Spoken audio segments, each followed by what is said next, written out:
Hi friends, welcome back to study classes. तो एक बार फिर से आपका स्वागत है हमारे इंटरव्यू टॉपर सीरीज में। और इस सीरीज में आज हमारे साथ अभिषेक जी जुड़े हुए हैं। अभिषेक जी बिलोंग करते हैं जवाली तहसील, कांगड़ा, हिमाचल प्रदेश से। और इन्होंने इस बार अपना जो जेआरएफ है वो मैनेजमेंट में क्लियर किया है। तो बहुत बहुत बधाई अभिषेक जी आपको। मैनेजमेंट के अंदर आपने जेआरएफ क्वालिफाई किया। Many many congratulation.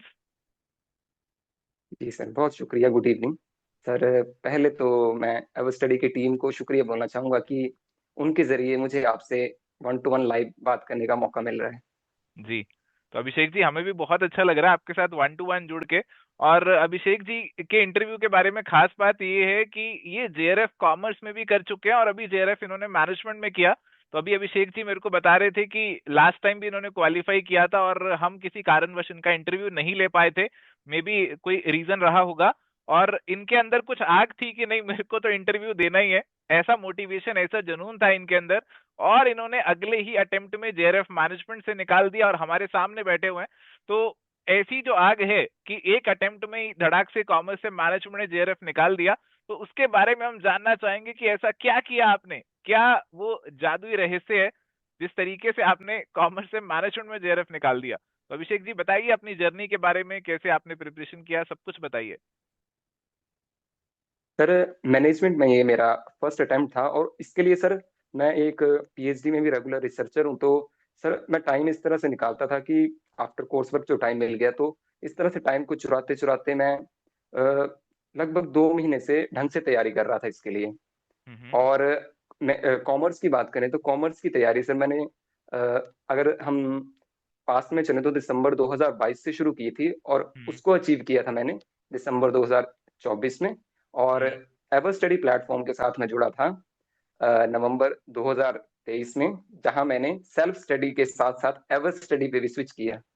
ओके। ठीक है। जी। तो जैसे आप कोर्सेज को भी फॉलो कर रहे थे, खुद भी पढ़ाई कर रहे थे, तो कितना समय निकालते थे डेली पढ़ाई करने के लिए? कुछ नंबर ऑफ आवर्स फिक्स किया हुआ था आपने? सर आवर्स का ऐसे रहता था कि कोर्स वर्क के दौरान सर 5-6 घंटे की तो रेगुलर टीचिंग होती थी उसमें। सर आफ्टर दैट मुझे 5-6 घंटे मिल जाते थे तो मैं लाइब्रेरी जाके उनको यूटिलाइज करता था।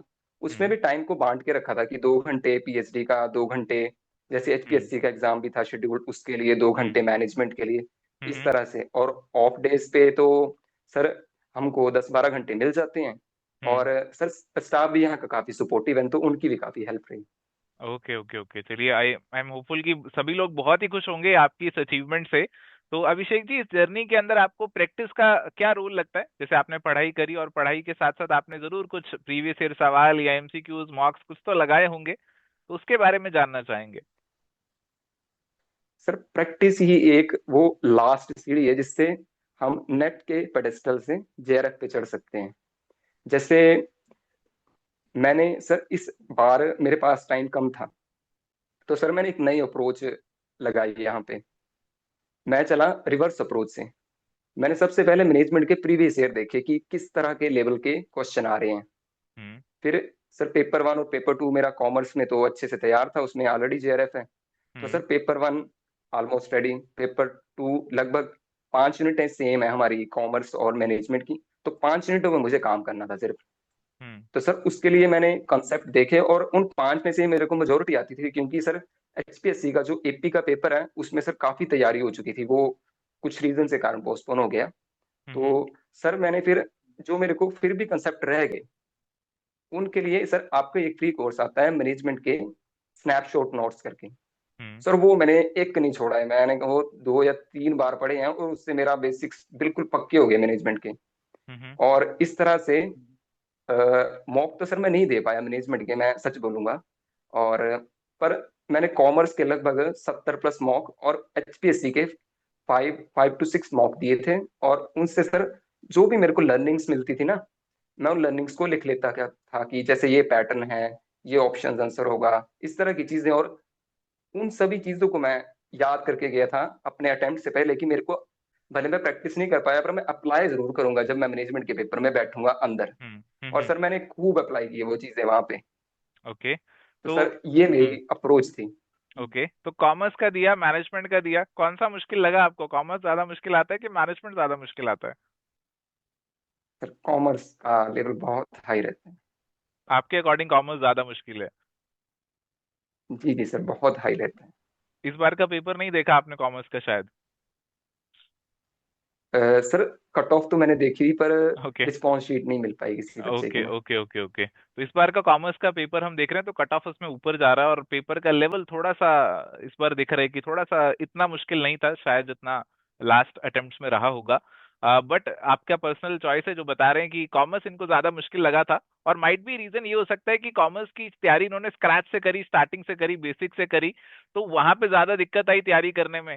मैनेजमेंट में तो बेसिक्स क्लियर ही थे, बस उनके ऊपर वर्क करना था, जो एक्स्ट्रा टॉपिक्स रह गए थे उनको कवर अप करना था, तो शायद इतनी दिक्कत नहीं आई होगी। That can be one of the reason, but in any case आपने अपना गोल तो अकम्प्लिश कर लिया है।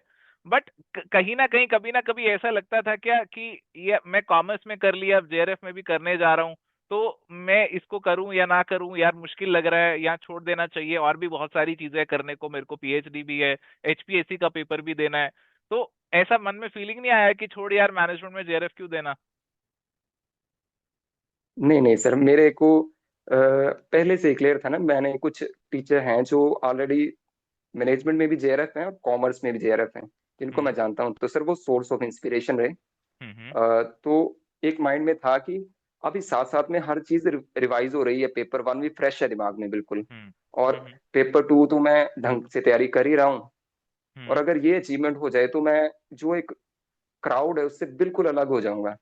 सर जी एक एक मेरा विजन था जी सर, और वो विजन आपके जरिए पूरा हो गया सर। जी जी जी, बिल्कुल आप क्राउड से अलग हो चुके हैं, बिल्कुल अलग चमक रहे हैं आप कि जेआरएफ कॉमर्स में भी है, मैनेजमेंट में भी है, सक्सेसिव अटेम्प्ट्स में क्लियर किया, क्वालिफाई किया।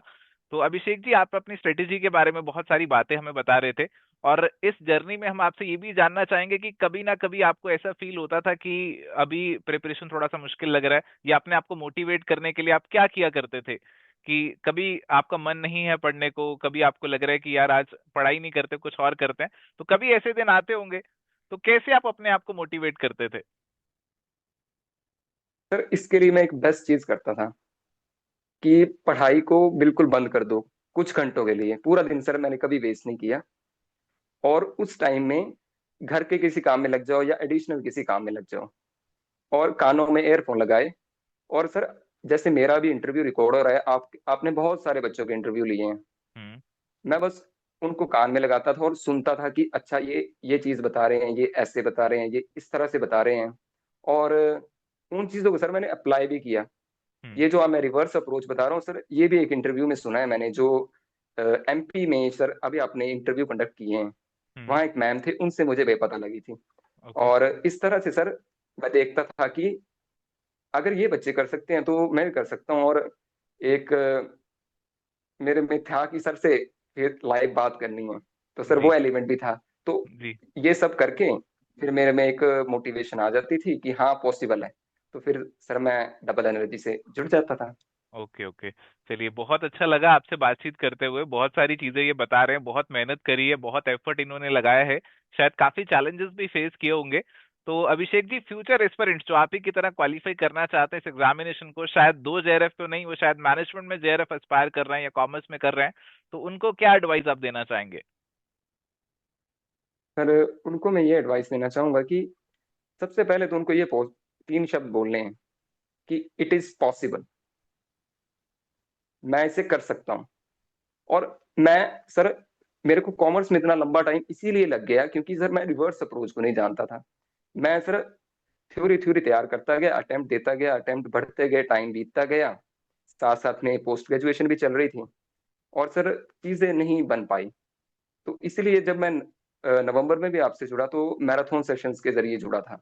हम्म तो सर धीरे धीरे धीरे धीरे इस एंड तक पहुंचा कि रिवर्स अप्रोच को आप फॉलो करो, जी और प्रैक्टिस इज द की। अगर नेट से जेरफ जाना है तो प्रैक्टिस के बिना पॉसिबल नहीं है।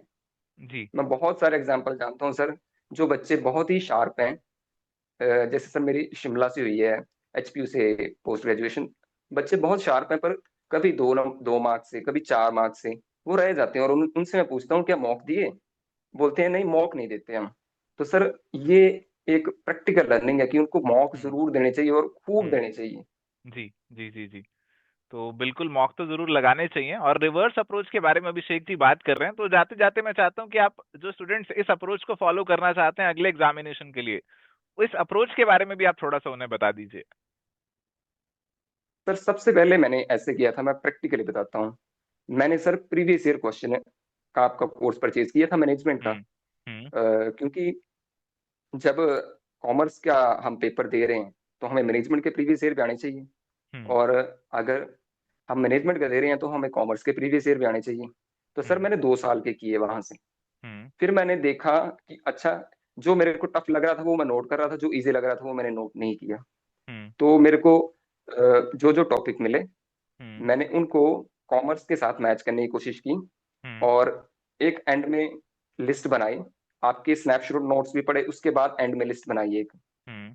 उस लिस्ट में जो टॉपिक रह गए वो इंटरनेट सोर्सेज से पता कर लिए। हम्म। और जो रिफाइन होकर चीजें आती गई वो हम्म। स्नैपशॉट नोट्स और हम्म। कॉमर्स से कंप्लीट हुई। और हम्म। सर इस तरह से मैंने इसको अप्लाई किया। ओके, तो मतलब आपका जर्नी जो है, जो प्रिपरेशन जो है, वो ऐसा नहीं हुआ कि आपने कोई टॉपिक उठा के स्टार्टिंग में पढ़ना शुरू किया, आपने क्वेश्चन से स्टार्ट किया। जी जी सर। ओके ओके, तो अभिषेक जी ने बहुत अच्छे से एक्सप्लेन किया कि कैसे इन्होंने रिवर्स अप्रोच को फॉलो किया। और आई एम होपफुल कि फ्यूचर एस्पिरेंट्स को भी ये अप्रोच मददगार हो सकती है। तो बहुत बहुत अच्छा लगा अभिषेक जी आपके साथ बात करके, बहुत सर बहुत शुक्रिया। एक हाँ बात हाँ, ऐड करना बिल्कुल चाहूंगा मैं। बिल्कुल, बताइए। सर ये एक मैंने इंटरव्यूज में भी कहीं नहीं सुनी बात ये, और हम्म। मैंने अपने एंड से एक्सरसाइज की है ये। हम्म। सर जब मेरा दिसंबर 2024 में भी कॉमर्स में जेआरएफ हुआ था, तो सर मैंने अपनी आंसर की को अच्छे से मिलाया था। हम्म। और 3 क्वेश्चन चैलेंज किए थे सर। हम्म। 3 क्वेश्चन चैलेंज करने के बाद 2 एक्सेप्ट हुए थे। और सर मेरा जो जेआरएफ हुआ वो मतलब कट ऑफ से +6 मार्क्स से हुआ था। ओके। और इस बार भी मैनेजमेंट का जो पेपर था उसमें भी हम्म। मैंने यही प्रोसीजर फॉलो किया, आंसर की मिलाई। हम्म। और देखा कि अच्छा ये क्वेश्चन चैलेंज हो सकते हैं, तो मैंने सर 3 क्वेश्चन फिर से चैलेंज किए। हम्म। और सर इस बार भी हम देखें तो शायद 2 क्वेश्चन में चेंजेस आए हैं। हम्म। और इस बार भी ऐसा हुआ कि मेरा कट ऑफ से +6 में ही जेआरएफ हुआ है। ओके। तो सर मैं ये मैसेज देना चाहूंगा कि बच्चे क्वेश्चन जरूर चैलेंज करें, भले अपने आंसर की भी मत देखो। जैसे आप वीडियो बनाते हो एग्जाम एनालिसिस की, हम्म। सर मैंने प्रूफ भी वही लगाए थे। ओके। तो उस वीडियो से प्रूफ लेके कम से कम क्वेश्चन आईडी अपनी रिस्पॉन्स शीट से मिला के चैलेंज जरूर कीजिए। जी, बिल्कुल। सर इसका एग्जामिनेशन प्रोसेस बड़ा को ज्यादा आप, इम्पैक्ट पड़ता है। जी जी जी, एग्जामिनेशन प्रोसेस को सीरियसली फॉलो कीजिए। आपको जो अपॉर्चुनिटी मिल रहा है चैलेंज का, तो चैलेंज कर लीजिए। वरना कई बार फिर लास्ट में वो रह जाता है मन में कि यार काश हम भी चैलेंज कर देते इस क्वेश्चन को, तो शायद एक नंबर और मिल जाता और इस एग्जामिनेशन को थ्रू कर जाते। जितने ज्यादा चैलेंजेस होंगे, और मुझे भी ये लगता है कि जितने ज्यादा लोग किसी भी सवाल को चैलेंज करते हैं तो इम्पेक्ट भी ज्यादा पड़ता होगा एनटीए के ऊपर, कि यार इस सवाल के ऊपर बहुत सारे चैलेंजेस आ रहे हैं, तो इस सवाल पे हमें डेफिनेटली देखना चाहिए, इसका आंसर शायद चेंज होगा। अगर हम ये सोच के बैठ जाएं कि किसी और ने चैलेंज कर ही दिया होगा और लास्ट में पता चले कि कुछ गिने चुने लोग ही थे, दो चार लोग ही थे जिन्होंने चैलेंज किया, तो शायद एनटीए फिर उसे सीरियसली ना ले। तो बहुत अच्छी बातें अभिषेक जी ने हमें बताई हैं। बहुत बहुत शुक्रिया समय निकालने के लिए, हमारे साथ जुड़ने के लिए, ये सारी बातें डिस्कस करने के लिए। आई विश कि ऐसे ही आप हमारे साथ जुड़ते रहें और आपके साथ इंटरव्यूज कंडक्ट करें, आप फ्यूचर एग्जामिनेशंस को भी क्रैक करते रहे Abhishek ji. I wish you all the very best for your future endeavours. जी जी सर, बहुत शुक्रिया। आपके चैनल के जरिए, आपके जरिए मेरी बात इतने बच्चों तक पहुंचेगी जिससे उनकी हेल्प होगी। चलिए, बहुत बहुत शुक्रिया जी। यहाँ पे इस सेशन को एंड करते हैं, मिलेंगे नेक्स्ट सेशन में एक नए टॉपर के साथ। Till then goodbye, take care, all the best.